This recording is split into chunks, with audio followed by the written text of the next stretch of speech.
नमस्कार, मैं हूँ आपका दोस्त विजय विद्रोही। आप मुझसे जुड़ चुके हैं, इसके लिए आप सबका तहे दिल से शुक्रिया और अगले 8-10 मिनट में आपसे जुड़े रहने की कोशिश करूँगा। तो वित्त मंत्री निर्मला सीतारमण ने अपना रिकॉर्ड तोड़ बजट पेश किया। हालाँकि ड्यूरेशन कम रही, 1 घंटा 21 मिनट बोली, 2-2 ढाई घंटे बोलती रही हैं। क्या उनके पास बहुत ज़्यादा बोलने के लिए कुछ नहीं था? पहला सवाल। दूसरा सवाल, क्या ये एक आर्थिक बजट है या ये एक राजनीतिक बजट है? तीसरा सवाल, क्या ये नीतीश कुमार और चंद्रबाबू नायडू को खुश करने के लिए लाया गया बजट है? चौथा सवाल, क्या ये राहुल गांधी के कांग्रेस के घोषणा पत्र की नकल करता हुआ बजट है? पांचवा सवाल, क्या बीजेपी सरकार, मोदी सरकार अपने शासन के 10वें 11वें साल में ये बात समझ गई है कि राहुल गांधी जो कह रहे हैं कि महंगाई एक बड़ा चिंता का विषय है, बेरोज़गारी चिंता का विषय है, आर्थिक विषमता चिंता का विषय है, तो इनको क्या एड्रेस करने की कोशिश इस बजट के माध्यम से की गई है? कुल मिलाकर क्या इस बजट पर राहुल गांधी की छाप है? कह सकते हैं हम, क्योंकि राहुल गांधी ने कहा था कि अप्रेंटिसशिप का इस्तेमाल किया था पहली नौकरी पक्की को लेकर, कि वो युवाओं को निजी क्षेत्र और सरकारी क्षेत्र में 1 साल की अप्रेंटिसशिप देंगे और उसमें स्टाइपेंड मिलेगा 1 लाख रुपया। इस सरकार ने अप्रेंटिस को हटाकर इंटर्नशिप कर दिया है। 1 साल की इंटर्नशिप होगी और 5,000 रुपया महीना और 6,000 एक साल, यानी 60 और 6 66,000 रुपया मिलेंगे।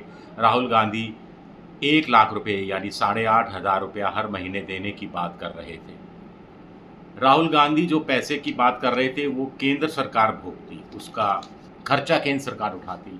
यहाँ कंपनियों से ही कह दिया गया है कि आप चाहें तो अपने सीएसआर जो सोशल रिस्पॉन्सिबिलिटी फंड होता है, उसके में से 10 से 15% खर्च कर सकते हैं। तो ये किस तरह की सीएसआर है या सरकार अपनी ज़िम्मेदारी से भाग रही है, ये एक सवाल उठता है।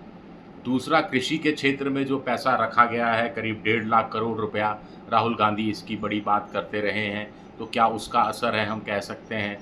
तीसरा, इसमें एफडीआई का कोई ज़िक्र नहीं किया गया है, फॉरेन डायरेक्ट इन्वेस्टमेंट का। चौथा, पीएसयू को लेकर अपोजिशन के नेता राहुल गांधी, तमाम दूसरे नेता ये कहते रहे हैं कि सरकार पब्लिक सेक्टर यूनिट यानी बीपीसीएल है, एलआईसी है और भी इंडियन ऑयल है, ऐसी बहुत सारी जो पीएसयू की कंपनियां हैं उनको बेच देना चाहती है ताकि आरक्षण खत्म हो। जब ये कंपनियां बिक जाएंगी तो नौकरियां अपने आप खत्म हो जाएंगी, नौकरियां खत्म हो जाएंगी तो फिर आरक्षण का मतलब क्या रह जाएगा। तो इसमें किसी पीएसयू को बेचने की बात नहीं कही गई है। कुछ साल पहले तक सरकार कह रही थी कि बीपीसीएल को वो बेच सकती है, उस तक की बात इस सरकार ने इस बजट में नहीं कही है। ये अपने आप में उल्लेखनीय बात है।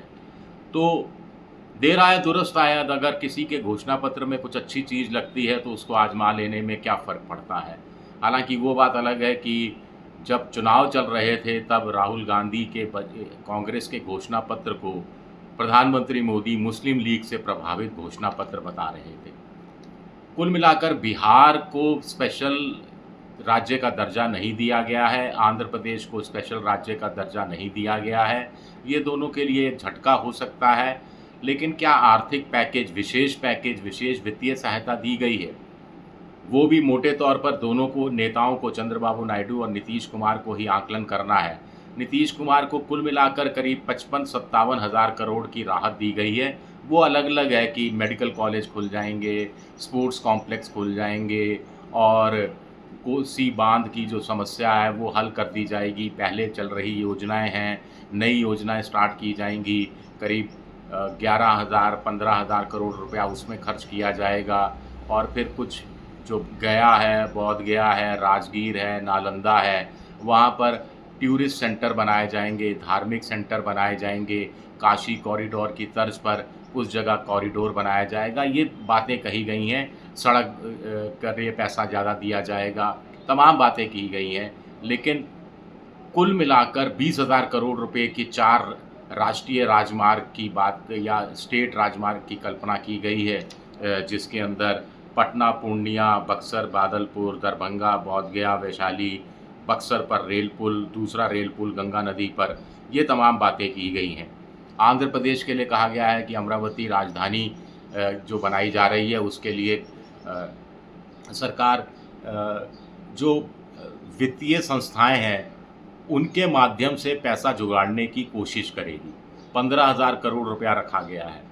आपको ध्यान होगा कि चंद्रबाबू नायडू का दिल्ली आना हुआ था, तब उन्होंने हरदीप पुरी पेट्रोलियम मंत्री से मिले थे और उसके बाद बाकायदा उन्होंने ट्वीट कर दिया था कि बीपीसीएल की तेल रिफाइनरी आंध्र प्रदेश में लगाई जाएगी। 4 ज़िलों में इसके लिए ज़मीन तलाशी जा रही है, इसका ऐलान भी कर दिया था। लेकिन जितना भाषण मैंने सुना वित्त मंत्री निर्मला सीतारमण का, उसमें इस बात का कोई जिक्र नहीं है, बीपीसीएल ऑयल रिफाइनरी का कोई जिक्र तक नहीं है। वो भूल गई हो, आगे कुछ और अलग से जिक्र हो या बाद में घोषणा हो तो कह नहीं सकते, लेकिन फ़िलहाल कोई जिक्र नहीं किया गया है। 60-70 हज़ार करोड़ की ये परियोजना होनी थी। पोलुवरम जो बांध है उसके को बहुत ज़रूरी बताया गया है इरिगेशन के लिए, लेकिन पैसा नहीं रखा गया है। कहा गया है कि इसके लिए पैसे की व्यवस्था की जाएगी। राष्ट्रीय परियोजना है, इसमें केंद्र चाहे तो 100% पैसा अपनी जेब से दे सकता है। 12,000 करोड़ पहले चरण के रूप में चंद्रबाबू नायडू मांग रहे थे। उन्हें लग रहा था कि 10,000 करोड़ की घोषणा तो बजट सत्र में हो ही जाएगी बजट में, लेकिन ऐसी कोई निश्चित आमदनी की घोषणा नहीं हुई है। बाकी वहाँ पर कहा गया है कि पावर सेक्टर में काम किया जाएगा, रेल के सेक्टर में रेल लाइन बिछाने की दिशा में काम किया जाएगा, पानी के क्षेत्र में काम किया जाएगा, लेकिन क्या काम किया जाएगा, कहाँ कहाँ कौन सी परियोजना शुरू की जाएगी, उसमें कितना पैसा लगेगा, कितना पैसा केंद्र देगा, कितना पीपीपी मोड पर होगा, या फिर यहाँ भी मोटे तौर पर जो धन कुबेर हैं, अडानी अंबानी जैसे कॉरपोरेट जगत के लोगों से सरकार आग्रह करेगी कि कुछ पैसा वो निवेश कर दें, ये देखना अपने आप में दिलचस्प रहेगा।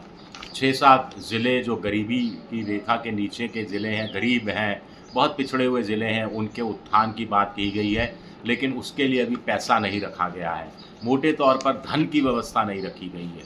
तो चंद्रबाबू नायडू इसको लेकर क्या प्रतिक्रिया देंगे, नीतीश कुमार क्या प्रतिक्रिया देंगे, उस पर मोदी सरकार क्या रुख अपनाएगी, या फिर अगले फरवरी में जो बजट आएगा उसमें कुछ पैसे की व्यवस्था करेगी, ये देखना दिलचस्प रहेगा। लेकिन कुल मिलाकर मोटे तौर पर लोग कह रहे हैं कि कॉपी पेस्ट बजट बना दिया गया, कुछ लोग कह रहे हैं कि बाबा जी का ठुल्लू टाइप कर दिया गया। हालांकि कुछ लोग, अर्थशास्त्रियों का कुछ लोगों का कहना है कि एक अच्छा आर्थिक बजट है, कुछ चीज़ों पर फोकस भी किया गया है। महिलाओं के लिए भी 3 लाख करोड़ है, कृषि के लिए भी 1.5 लाख करोड़ है, कुछ नई योजनाएं लाई गई हैं जो कि बेहतर हैं, व्यवहारिक हैं, प्रैक्टिकल हैं। कुछ लोग कह रहे हैं कि 10 साल पहले ये बजट, ऐसा बजट लाया जाता तो मोदी सरकार अपने दम पर आज सत्ता में होती। अलग अलग लोग अलग अलग राय व्यक्त कर रहे हैं, लेकिन मोटे तौर पर वही 2 सवाल उभर कर सामने आ रहे हैं। क्या इस बजट में राहुल गांधी की छाप है? क्या पप्पू पास हो गया है? और क्या ये नीतीश और नायडू को लुभाने, रिझाने वाला, खुश करने वाला बजट है? और क्या ये लोग वाकई में खुश होंगे या अपनी नाराज़गी जाहिर करेंगे? शुक्रिया। मेरा ये वीडियो देखने के लिए। पसंद आए तो लाइक कीजिए, सब्सक्राइब कीजिए और शेयर कीजिए। शुक्रिया।